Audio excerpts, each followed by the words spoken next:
The 90s were a wild time for cinema, and after Quentin Tarantino burst onto the scene with Reservoir Dogs and Pulp Fiction, every director and their dog wanted a piece of that stylish, dialogue-heavy action.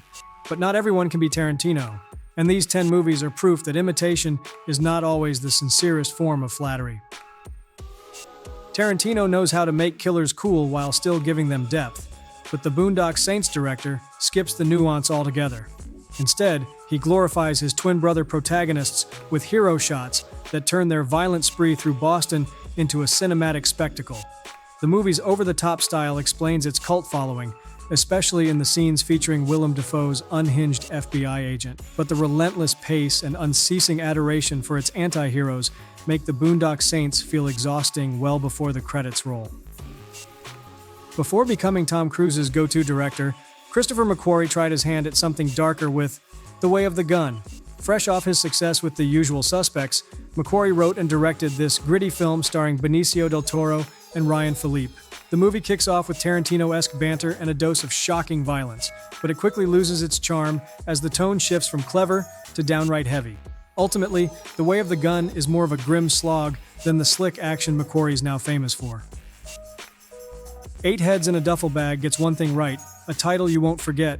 The film's clever premise involves Joe Pesci as Tommy Spinelli, a lowlife tasked with transporting 8 severed heads across the country, only to have his bag switched at the airport. What should have been a darkly humorous ride quickly derails with forced wackiness.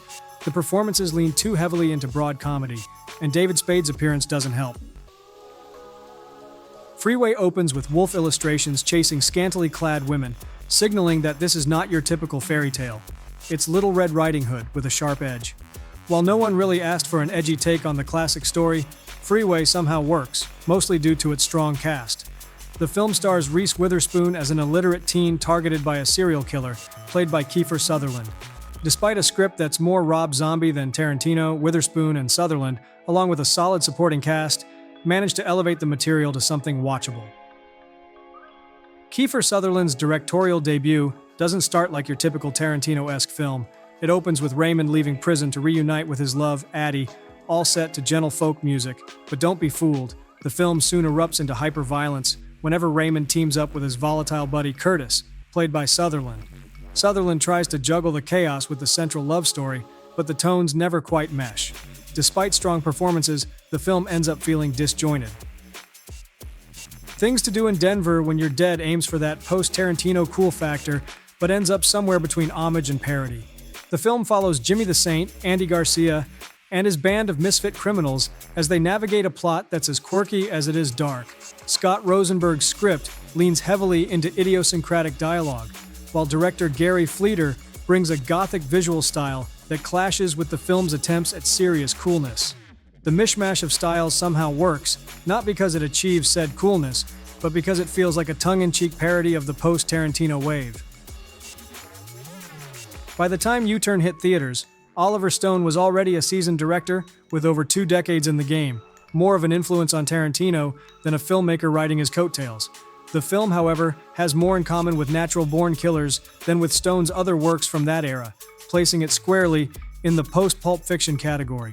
Based on John Ridley's novel Stray Dogs, U-Turn stars Sean Penn as a drifter entangled in crime and betrayal in a small Arizona town after his car breaks down.